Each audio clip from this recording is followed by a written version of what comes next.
Estamos aquí en Somos Capital, son las 9:16 minutos.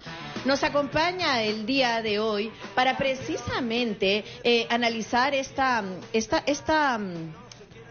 mañana tan complicada que trae consigo tiempos difíciles para nuestro país. Está con nosotros Percy Medina, analista político, presidente de IDEA Internacional, expresidente del... Nos acompaña el día de hoy, Percy, para hablar sobre este tema, pero aterrizado. Percy, buen día. Muchísimas gracias por estar aquí con nosotros. Muy buenos días. Buen día. Gracias por la invitación. No, por favor.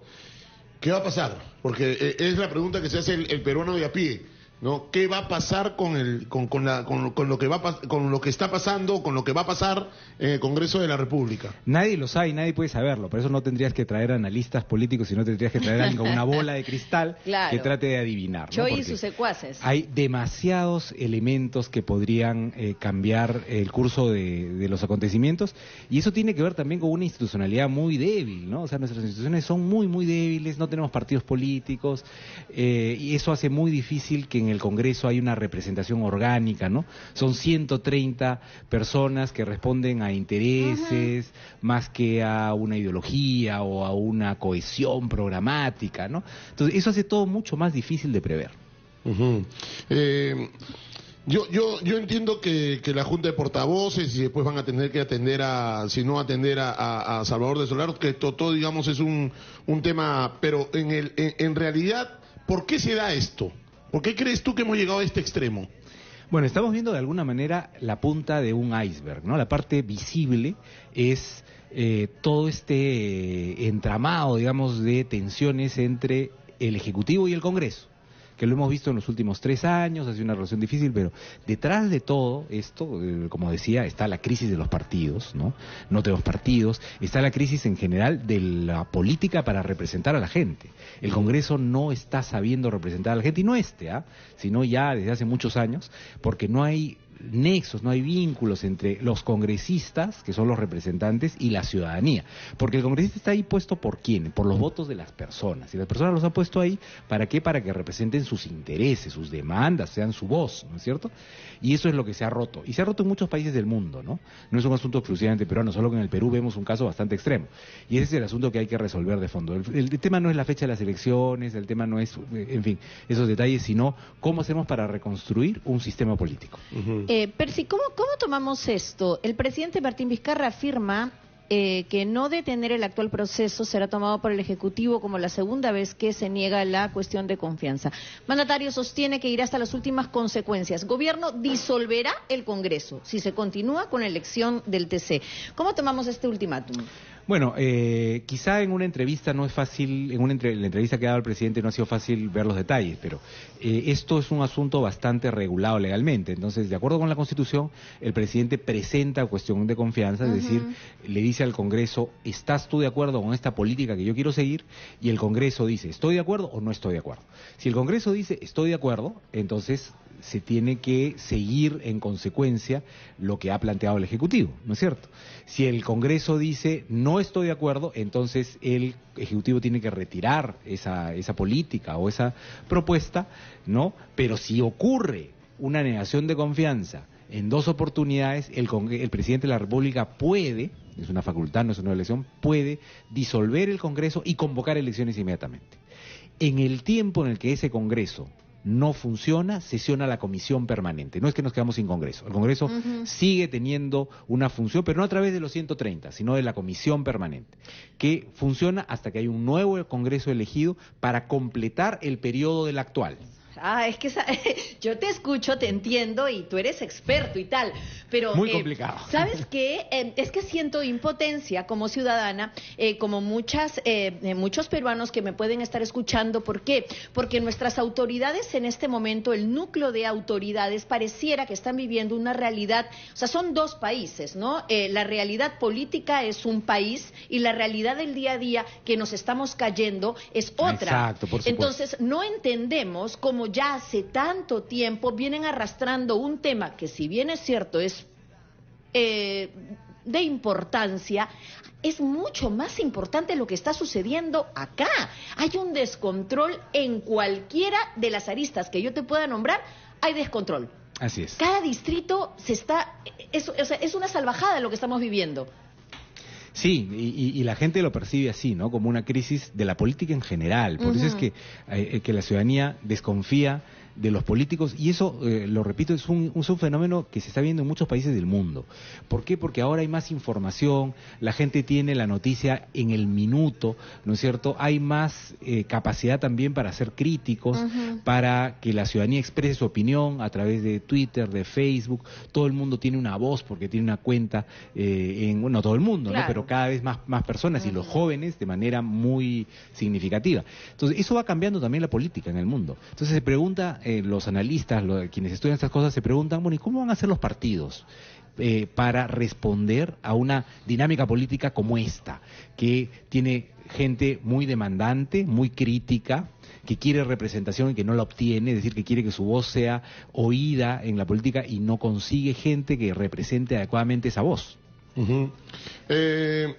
Si no la tienen a Del Solar hoy, ¿cómo crees que se viene la mano? No, lo tienen que atender, o sea... definitivamente lo tienen que atender. Sí, yo creo que no hay ninguna duda en relación con eso. La pregunta puede ser si van a votar a los miembros de la Comisión del Tribunal Constitucional antes o después de escuchar al presidente del Consejo de Ministros. Si votan antes, en ese momento no hay ninguna cuestión de confianza presentada. Porque no hay confianza ahí. La confianza recién se presenta en el Pleno, cuando el presidente del Consejo de Ministros expone la idea. Entonces, si es que votaran antes, no estarían defraudando una confianza, con lo cual se dificultaría esta idea de poder disolver el Congreso. Pero es evidente que sería pues un desplante muy serio al Ejecutivo, que ya dijo que iba con un pedido de confianza sobre ese tema. Entonces, digamos que si quisiéramos llevar la fiesta en paz, lo ideal sería que presenten su cuestión de confianza antes y que el Congreso inmediatamente después decida qué hacer con la votación. Ahora, si bien es cierto, estamos a la espera de conclusiones muy importantes, sí se percibe cuáles son las posiciones de cada quien. Sí, efectivamente, pero... en estos casos de grave crisis, a los políticos les toca no solamente aferrarse a sus posiciones, ¿no?, sino dar un pasito más y pensar, bueno, esto nos puede llevar a un choque de trenes. ¿Queremos ir a ese choque de trenes? O quizá podemos respirar un poco y ver qué formas hay, qué fórmulas hay para llegar a algún tipo de acuerdo, aunque sea en cuanto a la metodología para tratar este desacuerdo, ¿no? O sea, por ejemplo, si ambos se pusieran... muy firmes en sus posiciones iniciales, el Congreso podría decir, este es un proceso iniciado, vamos a votar, y una vez que elijamos a los miembros del tribunal, que ya están elegidos, ¿no es cierto?, escuchamos al presidente del Consejo de Ministros, que tiene la propuesta de hacer cambios en la manera como se hace la selección, eso será para el futuro, ¿no? Y el presidente, de otro lado, dirá, eso yo considero que es una negación tácita de la confianza, y disuelvo. Pero el Congreso va a decir, yo no siento que esa disolución sea legítima porque nosotros habíamos elegido antes de la presentación de confianza. Entonces nos entrampamos en una discusión acerca de si son legítimas ambas opciones, la elección de los miembros del tribunal y al mismo tiempo la idea de la disolución. Entonces eso puede ser una crisis muy grave, un choque de trenes literalmente. Lo ideal sería lo otro, ¿no es cierto? Escuchemos primero, veamos qué salida puede haber. ¿Y se puede contemplar la renuncia aquí del presidente de Vizcarra? Por supuesto, el presidente tiene todo el derecho, si así lo considera, de presentar una renuncia y esta tendría que ser aceptada por el Congreso, ¿no? En ese caso asume la vicepresidenta y completa el periodo hasta el fin del mandato, que es el 2021. Si la vicepresidenta también renunciara, asume el presidente del Congreso, y el presidente del Congreso no completa el periodo, sino que tiene la obligación de llamar a elecciones inmediatamente. Ahora, todo esto pasa a partir de una relación tirante entre el Ejecutivo y el Legislativo, ¿no? Hay una relación muy difícil, pero no de ahora, sino como lo decías tú, de 3 años. Nunca se llevaron bien, ¿no? Yo recuerdo cuando se inició este periodo, ¿no?, la sesión de instalación del presidente Kuczynski, que era pues había una tensión muy fuerte en el Congreso entre la bancada mayoritaria y el presidente de la República, el mismo día que juró, ¿no? Entonces, esa tensión se ha arrastrado en el tiempo y ha dado lugar a lo que hemos visto, ¿no? La el intento de vacar a Kuczynski 2 veces, la renuncia posterior de Kuczynski, el, digamos, clima favorable inicial con Vizcarra, que luego se agrió y que ha terminado en lo que hemos visto, el pedido de referéndum, luego de ganar el referéndum, la propuesta de adelanto de elecciones, y ahora la tercera cuestión de confianza en relación con el tema del Tribunal Constitucional. Claro, porque todo es golpe por golpe, ¿no? Yo te golpeo, yo también te devuelvo el golpe. Sí. O sea, no, algunas veces no ha tenido sentido esta tira y afloje entre el Congreso y el Palacio de Gobierno, ¿no? Y la situación de la economía internacionalmente está muy delicada, ¿no es cierto? O sea, en el Perú venimos más o menos navegando, pero si tuviéramos una situación estable, más estable, quizás sería más fácil también navegar en una situación económica mundial bastante exigente. A ver, sí, Fido, dale. ¿Cómo ve la elección del Tribunal Constitucional, Percy? Con preocupación, porque un Tribunal Constitucional que es el supremo intérprete de la Constitución, ¿no? Es quien tiene finalmente que decir si lo que el Congreso ha aprobado no es o no constitucional, tiene que dirimir las competencias entre los organismos del Estado, ¿no? También las contiendas de competencias, tiene que ser pues como un grupo de sabios indiscutibles, ¿no? Y por eso es que la propia Constitución establece una muy alta mayoría para su nombramiento, se requieren 87 votos. ¿Por qué? Porque se quiere que no sea un partido el que ponga a su militante, a su simpatizante, sino que sea pues un amplio consenso. Entonces, pueden conseguirse incluso los 87 votos, pero en este clima, esas personas elegidas no van a tener esa legitimidad. Es un problema eso. Entonces, también eso sería de alguna manera hacerle un daño a la institución. Yo lo veo con mucha preocupación, porque incluso si se hubieran seguido todos los procedimientos, todo estuviera muy bien, etcétera, este clima no ayuda. Entonces, solamente por el clima, quizá valdría la pena respirar un poco y decir, bueno, pongámonos mínimamente de acuerdo. Y a ver si en 2 semanas lo podemos hacer, puede ser con un poco de dar vueltas. Entre los candidatos hay buenos candidatos. Se tenía que cambiar desde junio, creo que tenemos esta situación, ¿no? Con claro, el Tribunal Constitucional. Y en verdad, en estos casos hay calendario fijo. Entonces, y además, bueno, volvemos a tropezar con la misma piedra, porque nos ha ocurrido siempre lo mismo en las renovaciones de funcionarios. Cuando hubo que renovar al Defensor del Pueblo, cuando hubo que renovar miembros del BCR o del Tribunal Constitucional, se espera a última hora, y a última hora pues surgen dificultades cuando ya se sabe cuándo vencen los periodos, y eso se podría trabajar con anticipación. A mí me parece muy legítimo este pedido del Ejecutivo de que, por ejemplo, haya una posibilidad de plantear tachas. No sabemos qué dirá el proyecto de ley que va a presentar el Premier hoy día, pero que haya tachas, que haya más transparencia, entonces está muy bien. Eso quizá daría lugar a que la ley establezca un mecanismo para que antes de que venzan los plazos del mandato de los altos funcionarios, se inicie en el Congreso un proceso para ir construyendo candidaturas, ¿no? Y seleccionando. La magistrada Ledesma comentó algo sobre condicionar el voto a favor de Keiko. Bueno, esa es una denuncia gravísima, que tendría que ser, por supuesto, ¿no? Si fuera un congresista quien le ha planteado eso, sería gravísimo. Y ese congresista tendría que ir a ética y probablemente incluso podría estar hasta en una infracción constitucional. Si se tratara de que algún miembro del tribunal, el presidente o quien fuera, hubiera comentado, sería ideal que tuviéramos una misma posición todos, bueno, eso es diferente, ¿no? Porque eso es algo, digamos, relativamente normal, ¿no? Que un presidente de una sala diga, lo ideal sería que tuviéramos consenso y que este fuera un voto unánime. Bueno, está bien, ese es un deseo.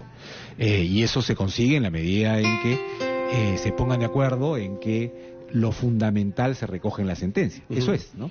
Pero si fuera un congresista sería una cosa grave, sin duda. Pero si para ir terminando y agradeciéndote gentilmente la presencia aquí en Capital, el tema económico, el tema social se va a ver afectado de todas maneras, ya se está viendo afectado, ¿no? Lamentablemente sí, ¿no? Cuando uno habla con gente de empresa, con analistas del mundo económico, dicen, la verdad es que estamos en una situación casi de parálisis también, ¿no? Mucha gente decide no invertir. El capital es una de las cosas más, el capital, no Radio Capital, el capital es muy cobarde, ¿no? Entonces no le gusta el riesgo o es muy averso al riesgo, entonces en una situación de incertidumbre tiende a frenar, a decir, hay que observar primero. Claro, ¿para qué tomo la decisión ahora si no sé qué va a pasar en los próximos meses? Entonces, eso lo que ha hecho es poner más lenta la economía, las inversiones, en fin, y eso pues no ayuda, ¿no? Porque eso impacta inmediatamente en la recaudación de impuestos, en la posibilidad que tiene el Estado de tener recursos para gastar y también en la posibilidad, por supuesto, de generar empleo,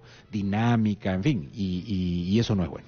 Muy bien, yo escuchaba a Percy agradeciéndote gentilmente la presencia y decías al inicio de la conversación que teníamos acá con Fiorella sobre las instituciones no tan sólidas, ¿no?